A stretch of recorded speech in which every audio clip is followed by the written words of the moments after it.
Okay, we got to page 178. Actually, this is really fast because yesterday I didn't record. I mean, on Tuesday. Okay. How did you? Oh, consider that.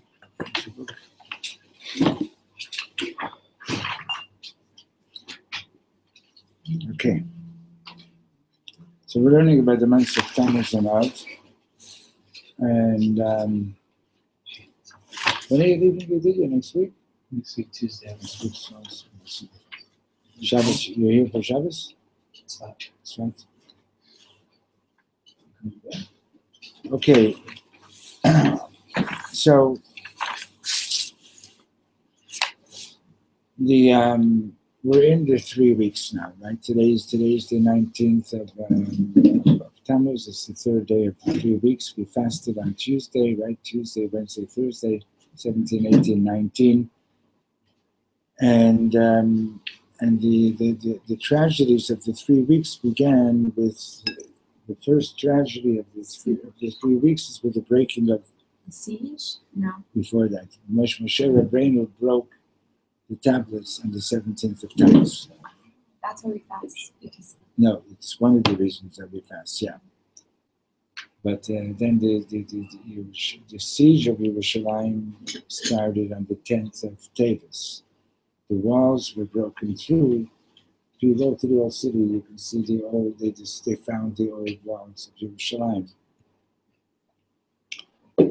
So, Where is that? You haven't seen it?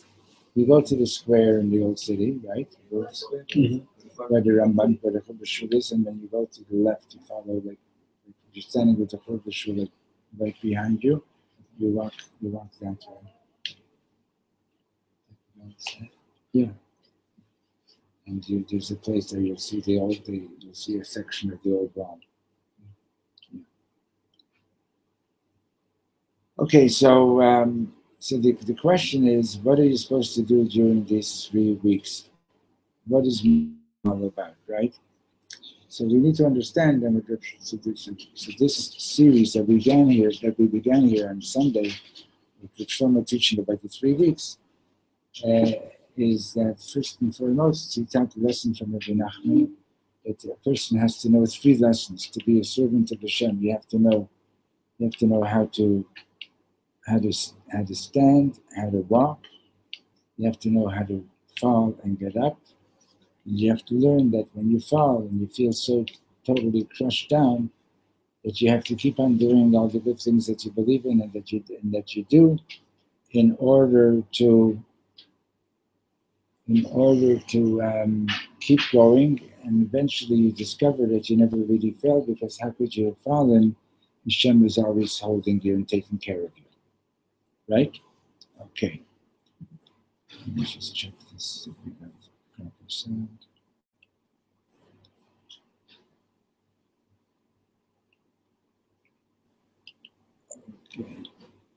Okay. So we did that. Then Reb Shlomo went on to talk about that. So when did we get the oral Torah? Huh? Go ahead. At Har Sinai. At Har Sinai, but when when the tablets were broken. In other words, what happened is that in the breaking of the tablets, that created in us a strong yearning, right? Sometimes you don't realize how precious something is until it's taken away. So when the tablets were broken, that created a strong yearning in us for Torah. And so Moshe Rabbeinu gave us two things. He gave us the first tablets and he gave us the broken tablets, meaning to say that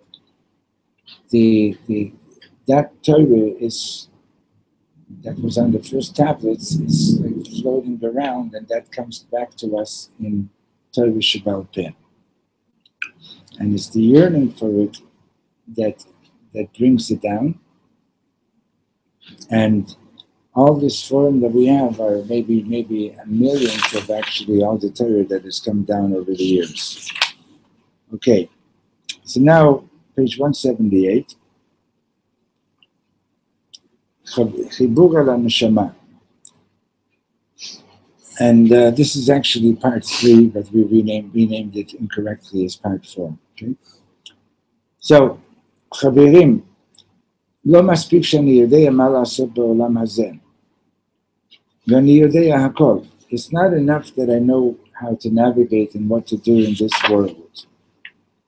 Okay? And I know what I need to know. For example, אני יודע איך לאכול במזלג, I know how to eat with a fork. אני יודע איך לשמור שבת, I know how to keep Shabbos. אני יודע איך להגיד שלום, I know how to say hello. אני יודע איך להגיד להתראות, see you.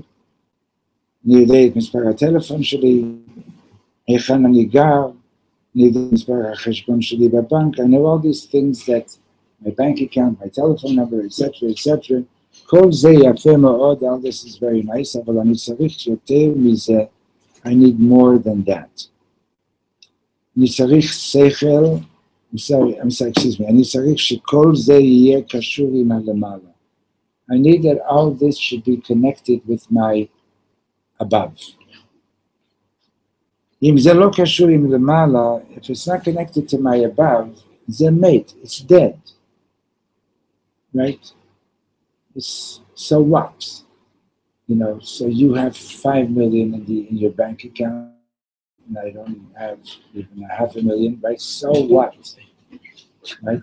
And if I have 10 million, so what? If it's not connected with my lemala, if it's not connected with my connection above, big deal. So I'm going to be so we're here for a certain amount of years in the world, and then we go back underground, and we become a restaurant for the maggots, etc. Right? I used to do weightlifting. My father, all of the show, said, "You're going to make a good restaurant," So what?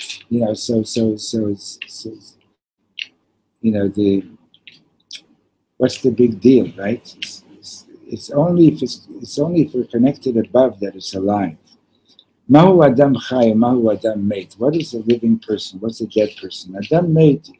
Dead person means Perush Gufo Shali Adain Sham. My body is still here. Adain Yesh Li Einayim, Adain Yesh Li Peh, Adain Yesh Li Shinayim. I still have eyes and a mouth and teeth. It's Adain Yesh Li Akol. I still have everything. But one thing is missing, is that lo kashur im haneshama sheli. It's not connected with my soul. Right? Im ani lo kashur im halemala. I'm not connected with my above. Right? So physically, once the soul leaves the body, so the body is still there, but it's not alive, right? Okay, so then now while we're alive, am I connected above or am I not connected above? Right? וכאן רבי נחמן אומר, So Reb Nachman says like this, Beit HaMikdash nechrav, so we're mourning the destruction of the temple during weeks.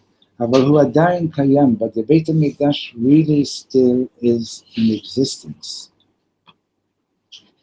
in heaven. Ma pirush churban, what is the meaning of destruction? Sheyeh barur lachem, it should be clear to you. She'anachnu medabrim al churban Beit HaMikdash, so when we're talking about the destruction of the temple, Pirusho, what that means is, Hashem rak mareh lanu eich ha'olam shelanu nira. God is showing us what our world looks like. Get that point? In other words, Hashem is showing us the Beit HaMikdash is destroyed. This is what your world. This is what our world looks like.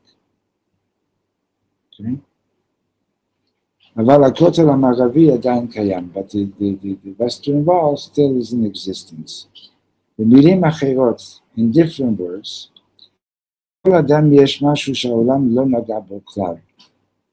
every person has something which the world has not touched, which the world has not affected. Every person has something holy. The question is,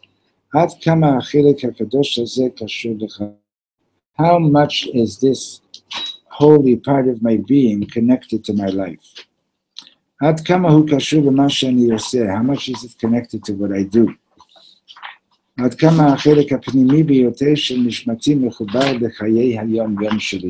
much is the innermost essence of my soul connected with what I'm doing every day? Sort of scary questions, right? So yesterday, when we were learning the parsha, right, we were learning about Pinchas, and Pinchas is a zealot, and he goes and he does this severe act of killing Zimri and Cosby, and everybody's upset with him, right? And we don't really want to meet too many zealots, do we, right? And but the issue is, so Hashem comes and gives him his covenant of peace, right? The issue is, was he right for being a zealot? We don't educate our people to be zealots, right? But let's talk about the issue itself. What motivated him? And when Hashem comes and gives him his covenant of peace, what Hashem is basically saying is that his motivation was pure. Now,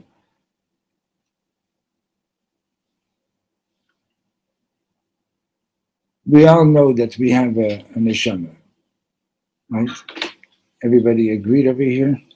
Yeah, okay, I'm glad we all agree on one thing. That's good. That's a mazel tov.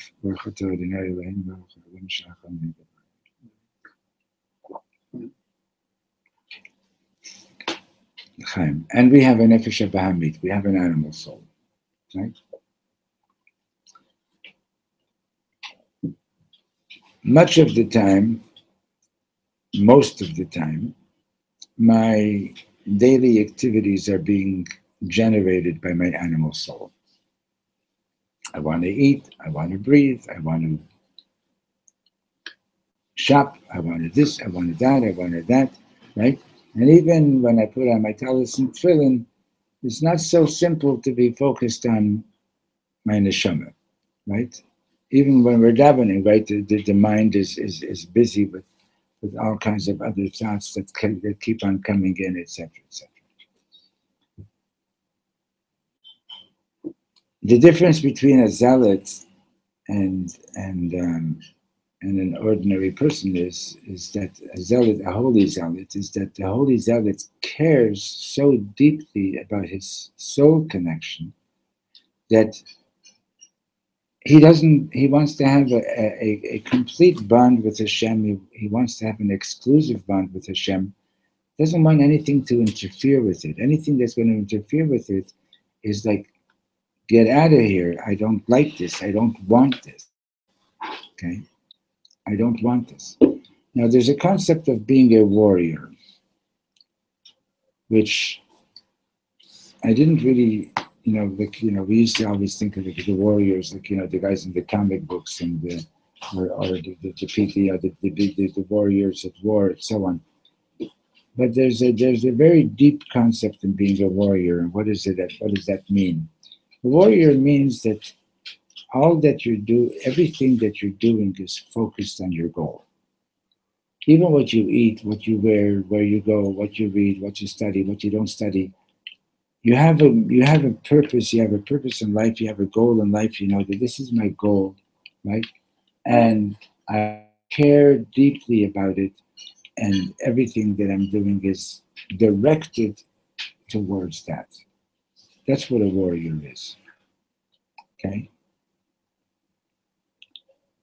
that's a gibor. That's what we call the gibor. Hakovesh et Yisro. He conquers his Yetzer Hara. In other words, anything that is going to distract him is under his control. Okay. Now, let's say to paint your house, and you put on some old clothes, and you get some stains onto these clothes. Does it bother you that you got stains? No, right? Yeah. When it gets dirty enough, I'll take another one, right? But let's say, for example, you just got yourself a $3,000 dress or a $3,000 suit, right?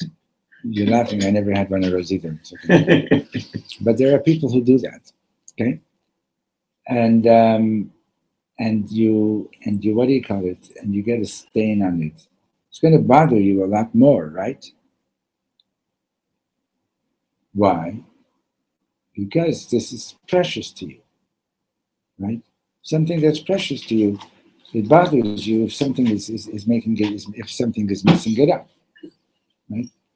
If focused on your neshama, and being focused on your neshama is precious to you, so then it would bother you to waste time. It would bother you to do things that are going to divert you from your reality, right? So I once heard Reb Shlomo say that there are people that they're alive, they're still walking around in the world, but they're not really alive. In other words, this is what we're talking about over here. So I'm doing all these things, I'm shopping and cooking and cleaning the house, and I'm alive, but am I really alive? Is it connected with my neshama? Is it connected with my above? Or is it just like, you ever see a chicken after it's slaughtered? They keep on running around for a while. Like a chicken that, like you've seen it, when you did kapparas as a kid with a chicken. In any you don't case. watch it killed though. Huh? You don't watch it being killed with kappara.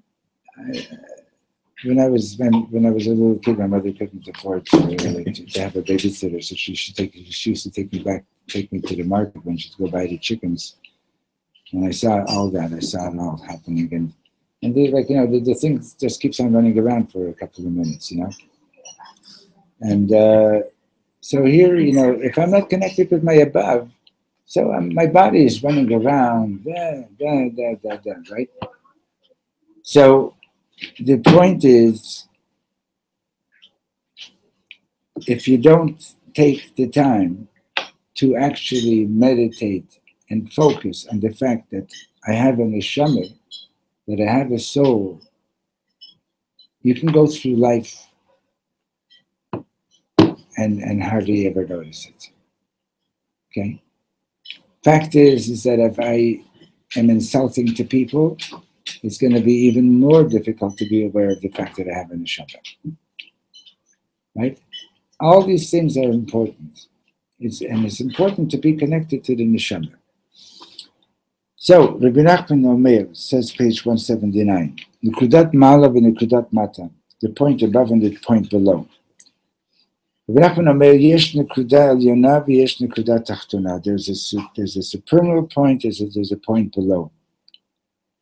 De'u lachem davar amok ma'od. Here's something very deep that you need to know. Yesh Nekuda. There's a point. Okay, what does that mean? There's a point. Huh? Point of view. That's a point of view, right? But what's pshat? There's a point. But what's he trying to say? That there's a point. There's something that matters. A reason. There's something that matters. There's a point. It's not stuff like, like we happen to be here, Can you imagine that?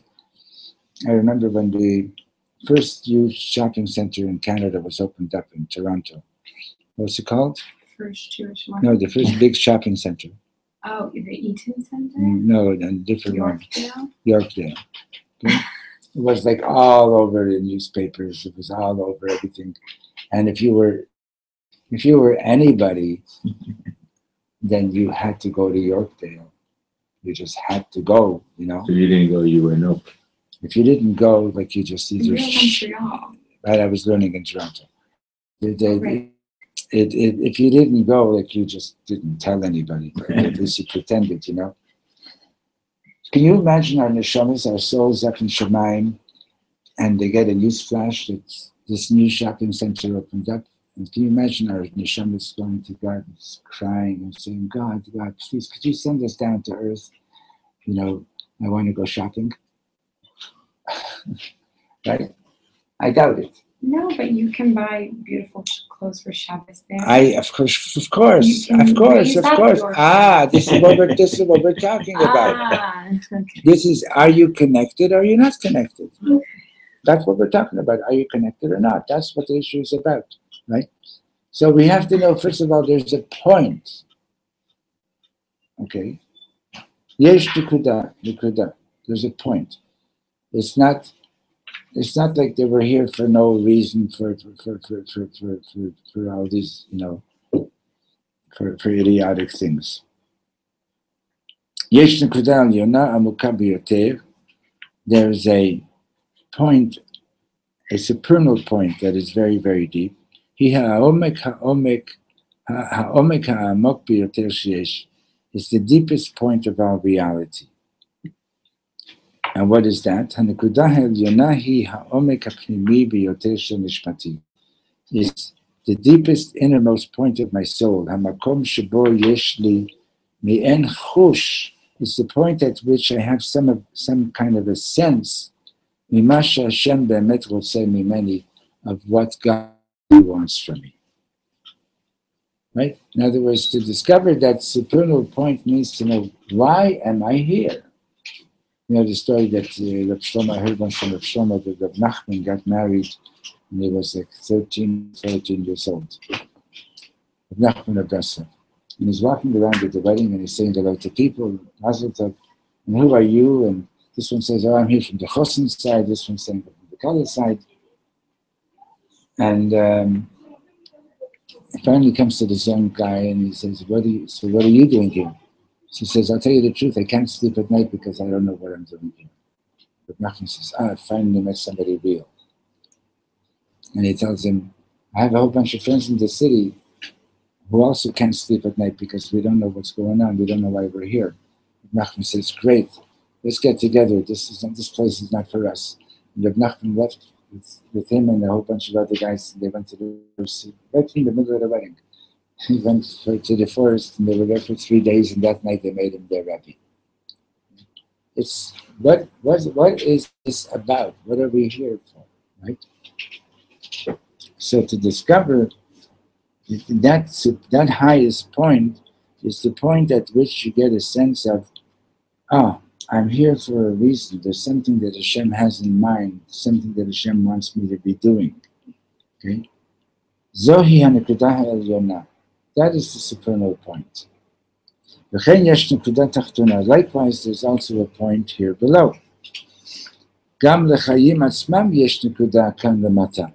And here, and life here below also has a point. There are people who are well organized, misudar, everything is in place, lives, and there are people that manage like they're just always having such a hard time getting it together. Hem chayim, they're living. B'sofo shel davar hem yamutu, and at the end they're all going to die. Hem yishkevu bebeit hakfarot, they're going to be lying there in a cemetery. V'tiyeh lahem matzeva gedolah, they're going to have a big monument. Yishtlu eitz al shmam b'Yisrael, b'Eretz Yisrael, and they're going to plant a tree on their name in Israel. Imkein ma ha'baya? What's the problem? Ein lahem et hanekudah. They're missing the point. Harbe anashim nesuim. A lot of people are married. Ma chaser? What's missing? Hanekudah, the point. Yesh horim, harbe horim, אבל מה עם הנקודה? But there are a lot of parents, but what about the point? The point is missing. So Rabbi Nachman Omer, Torah amuka biyoter ba'olam. So this is a very deep teaching. It's nizgav, it's awesome. It's exalted. Yesh nekuda alyona, nekuda lemala, v'yesh nekuda tachtuna, nekuda lemata. There's a point above and there's a point below. מתי אני הכי מודע לנקודה העליונה שלי? When am I most connected to my supernal point? מתי אני מחובר אליה? When am I connected with it? כשהיא לא מחוברת עם למטה, גוואלד, אז אני מרגיש אותה. When it's not connected below, then wow, do I feel it. I think there might be a little typo mistake over here. We're going to go on for a moment. Okay. Rabbi Nachman Omer, page 180. כשעושים עבירה חס ושלום, when we do a transgression, God forbid. מה קורה? What happens? שתי הנקודות נפרדות. The 2 points get separated. The supernal point and the lower point. Maybe here in this world, I'm doing fine. הנקודה התחתונה שלי מתפקדת. My lower point of existence is functioning well. אבל זה כל העניין. This is the whole point. היא לא מתפקדת. It's not really functioning properly. נראה שהיא מתפקדת. It looks like it's functioning, אבל היא לא, it's not. גלות, exile, היא כשהנקודה העליונה שלי והנקודה התחתונה שלי אינן יחד. Exile is when my supernal point and my lower point are not connected. Gewalt, ani karua, I'm so torn. Ani karua degzarim, I'm torn to pieces. Okay. So Jordana was alluding to this, okay? You can go to the shopping center and just keep on buying clothes. I have a friend who tells me that he knows somebody that's, Baruch Hashem, they're very well to do. And what does this poor man do every day? His biggest challenge is, which restaurant am I going to today? Okay? And I'm not being judgmental, don't misunderstand me. It's sad that when somebody's life is, that's what it's all about. Okay? So In Israel, deciding which restaurant to go to is so amazing because everything's kosher. not everything. I've been having a lot of trouble actually picking what I want to eat. There are restaurants. You got to watch it, by the way. In here in Jerusalem. Unfortunately, you got to be careful. Oh. Okay. But anyway, Baruch Hashem, the vast majority are kosher. Okay. Now, so I'm eating. You're eating. You know, what am I? Is my point connected? Is my lower point connected? I have to eat, right? But is it connected to my deeper essence, or is it just I'm just eating, like like all creatures eat? Yeah. So what would you define the lower point as being? Lower point is the physical existence. Yeah. Is it connected with my neshama, or is it just all about self gratification and survival? Right. Okay, so we want to survive, we want to live. God created us that way. We have a reason, we have a purpose, right? But when it's not connected with my essence, then I feel torn, I feel split. What did all the tzaddikim do for the world? What were they trying to do?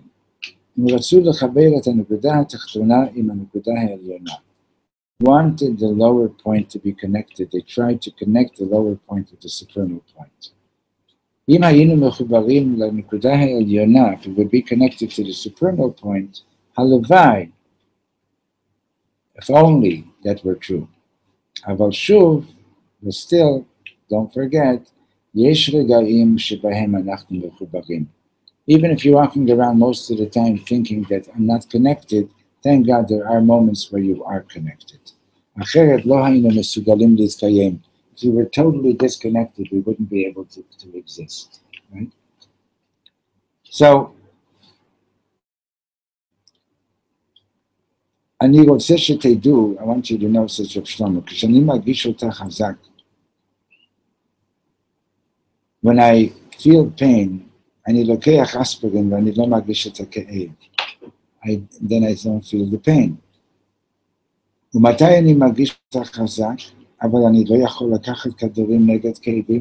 do I feel my pain strongly and I can't take any painkillers?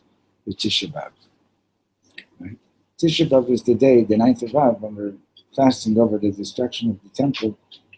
We're not taking any painkillers. We're just experiencing the pain of the disconnection. פעם בשנה, once a year, Hashem לוקח ממני את כל הכדורים נגד כאבים. Once a year, God is taking away my Prozac and my painkillers. כל אותם סמים, all those drugs שאני לוקח במשך כל השנה that I take throughout the year, כדי לא להרגיש את הכאב, so that I shouldn't feel the pain of my existence. God takes that away. כל העולם הוא כדורים נגד כאבים. The whole world is all basically painkillers. What is the pain of your existence? Why do we The pain of my existence is, what am I doing here? What is it all about? What did I come for, My soul was having a great time up in Shemaim. We were in delighting in God's light, right? When we come down here, so what am I doing here, right? So he's over here. He's using the word as painkillers and so on. So he substituted the word distractions. You want to use the word distractions. You want to use television. You want to use movies. You want to use whatever you want. It's all basically distractions, right? So, אני שבור, I'm broken. כי אני לא מחובר עם הנקודה העליונה שלי. The reason I'm broken is because I'm not connected with my supernal essence point. ולכן אני רץ לדיסקוטק לעשות חיים. So I went to the disco to live, right? אני רוקד קצת, I dance a little bit, נכנס לשם, יוצא משם, I go in, I go out, ושוב נכנס לשם, I go back there, אני מרוויח דולרים, I'm making some money, התמונה שלי בעיתון, my pictures in the papers, הכל סמים is all drugs. So long as I'm not connected with my essence. Right? So, page 181. אני רוצה שתדעו, I want you to know that בתשעה באב, פעם אחת בשנה, once a year, on the 9th of Av, Hashem ברוב רחמיו מוציא מאיתנו את כל הסמים. Once a year, God is taking all our drugs, all our painkillers away. גוואלד, אני מרגיש את הנקודה העליונה. And then I mamish feel my supernal point. Gevalt ze ko'ed, and it hurts so much that I'm not in touch with it. Gevalt ani margish it, then I really, really feel it. Okay? So, says Reb Shlomo. Okay, so let me just explain a little bit what is what is the idea of the lower point being connected with the supernal point, right? So, you ever experience, like, you can go into a restaurant and ask for a glass of water, and the waiter gives you a glass of water, right? Or you can get a glass of water from somebody that loves you. What's the difference? They're both giving you a glass of water, right? They're both giving you a glass of water. What's the difference? The difference is you know the difference. I don't even have to tell you. The difference is that one person is giving you this glass of water and they're not connected with their supernal point. The other person is connected, like in other words, they love you. If you're connected with your supernal point and you're conscious of what you're doing, and you're giving your friend a glass of water, it's not just a glass of water anymore. It's your whole being that's going into that little activity, right? You could meet somebody and you can have a 5-hour meeting with them, and then the next day you don't even remember who it is that you worked with. And you can meet somebody and they give you just a simple hello that you're never going to forget for the rest of your life.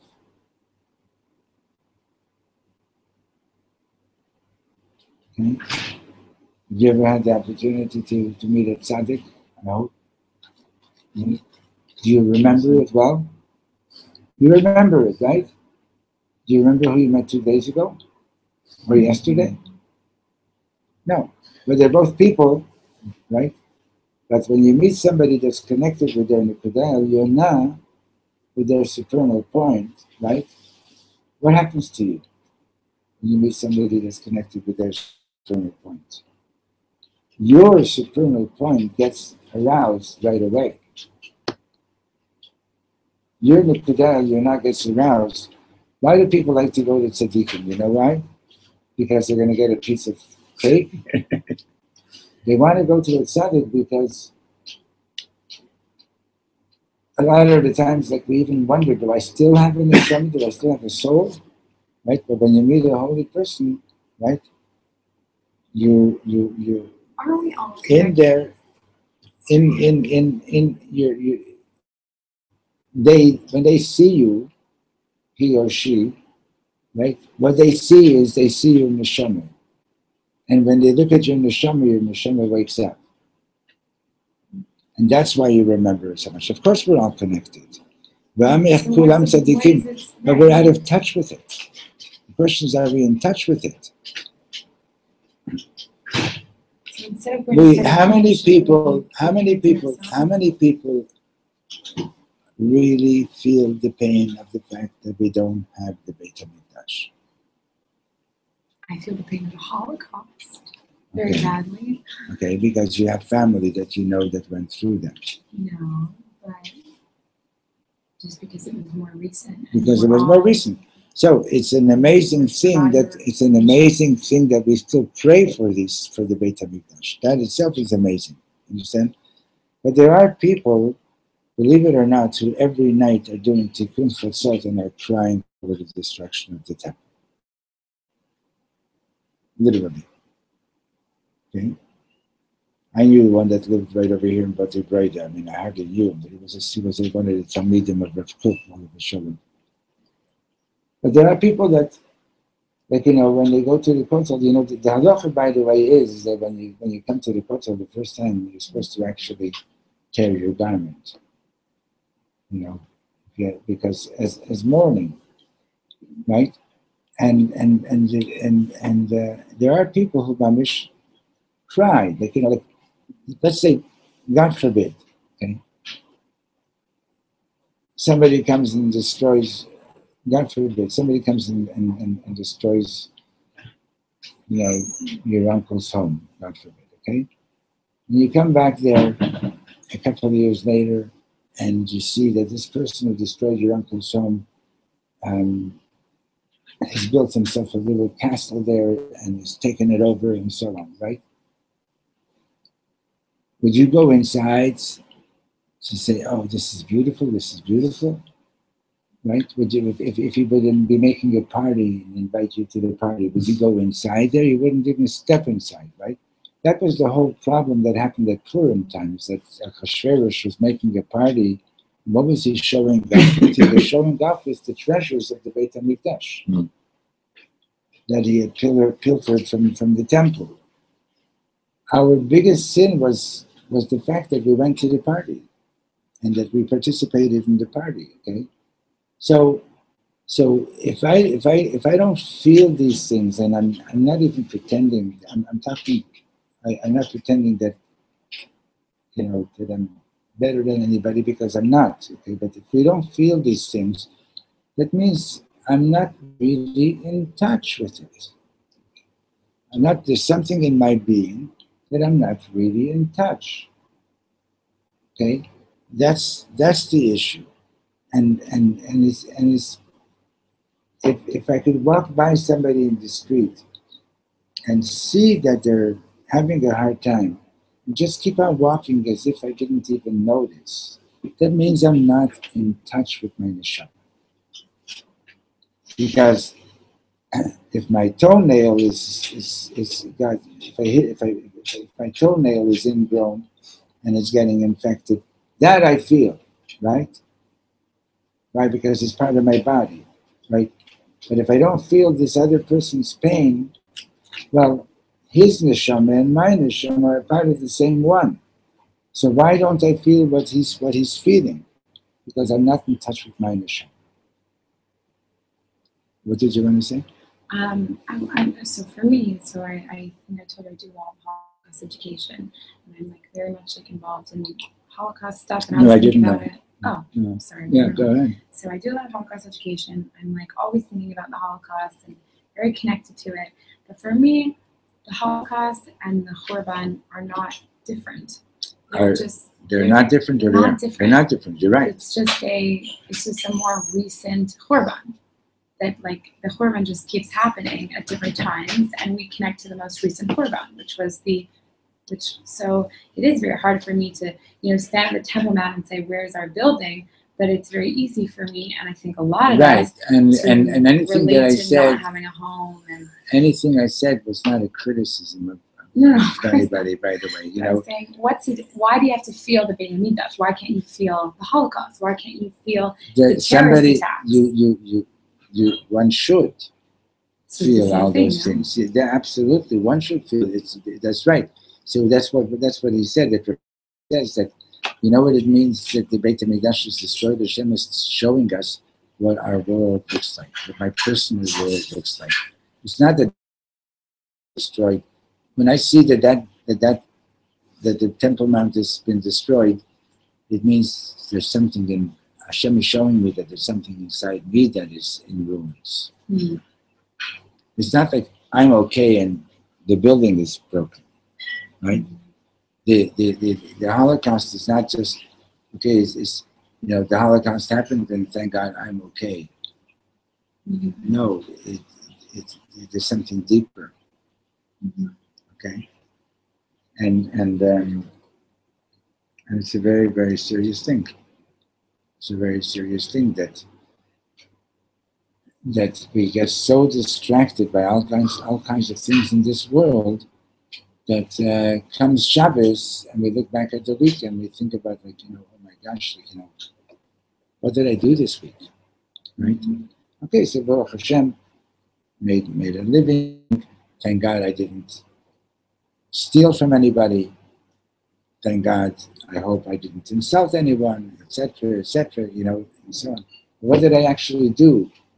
Was I in touch? Was I attentive to the fact that I have a neshama? And one of the indications of that, by the way, is are you besimcha or not? Because when you're in touch with your soul, you're besimcha. But you also need to be besimcha to be in touch with your soul. Okay? Why are you always besimcha when you're in touch with your soul? Because you're in touch with you're in touch with your life. But Tisha B'Av, like okay, so you're crying over the fact that of the destruction, understand? But there is there is at least the knowledge that you're alive, you're feeling it. You're not dancing. It's real. And I mean, it's amazing to me, and I don't even know how they did it. But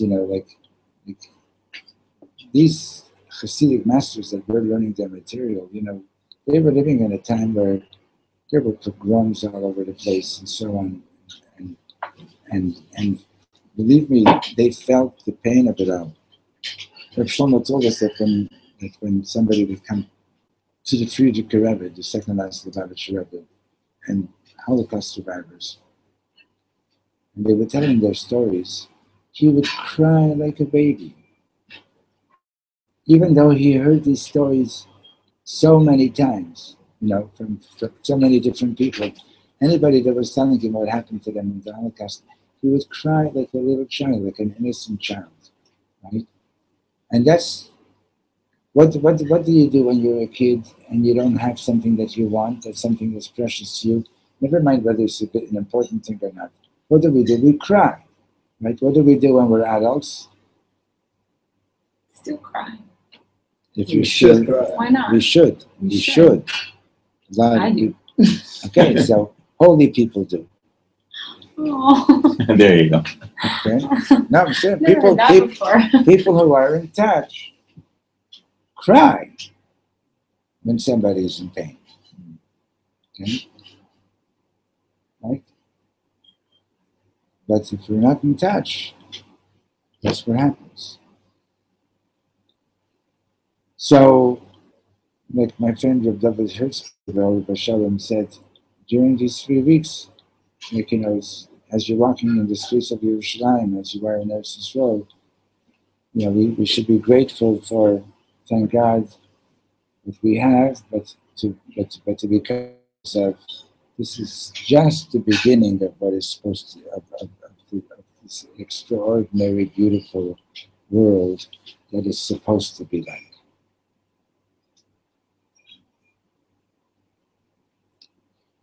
And you learn the base of Mikdash from here,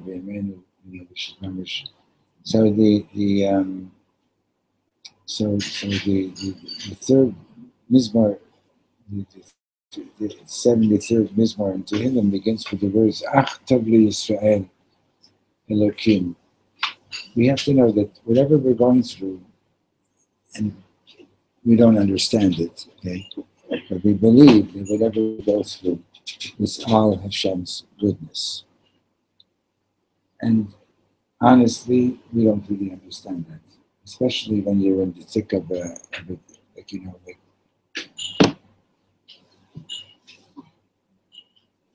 people in the Holocaust, or even children of survivors, or even grandchildren, and so on, or all the orphans and widows that we have over here, from all the wars and everything. When something heavy is happening, it hurts. It hurts. It's still a big secret of our being is that we believe everything is good, and we're praying for the day that we'll be able to look back and say l'chaim for all these events. Pesach, everybody sits at the Seder and has a good time, right? You know that what happened in Egypt dwarfed the Holocaust, right? It was smaller than the Holocaust. Huh? Oh, it was bigger. It dwarfed the Holocaust. Oh. It was on for a couple of 100 years, right? And we were just about almost totally wiped out. Okay? And today we sit at the Seder and we celebrate, right? We celebrate the Exodus. We say right? So they will come to say l'chaim over everything. All these fast days are going to end up, the Rambam says, are going to end up being holidays, Yom Tov. When what? When Mashiach comes? Yeah. So how do you turn suffering into happiness? Into celebration? What's the key?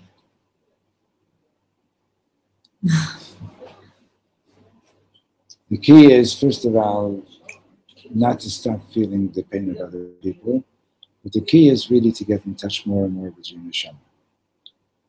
To be more in touch with to be in touch with our souls. Okay, and the key is also to say, Rebbeinu Shalom, we've had enough suffering. We want to have celebrations. When the Lubavitcher Rebbe made the Mashiach campaign, A lot of people were saying, what's he doing? Like, why is he doing this? Why is he doing this? Well, he was doing this because it's time for the ultimate revolution. Enough of one cycle after another cycle after another cycle, like, up, down, up, down, up, down, up, down. Let's have the final ultimate revolution. Let your hand radiate Hashem's light. Let your eyes radiate Hashem's light. Let's finally have the life of it totally connected, where everything is radiating with Hashem's light and with joy. That's what we want. Okay, so somebody remember where we stopped for Sunday, Mr. Hashem. We're going to be here for Shabbos. Everybody is welcome for the Shuddis, for Sukkot meal. And so we're on 181. Okay. Thanks for coming. Cool too.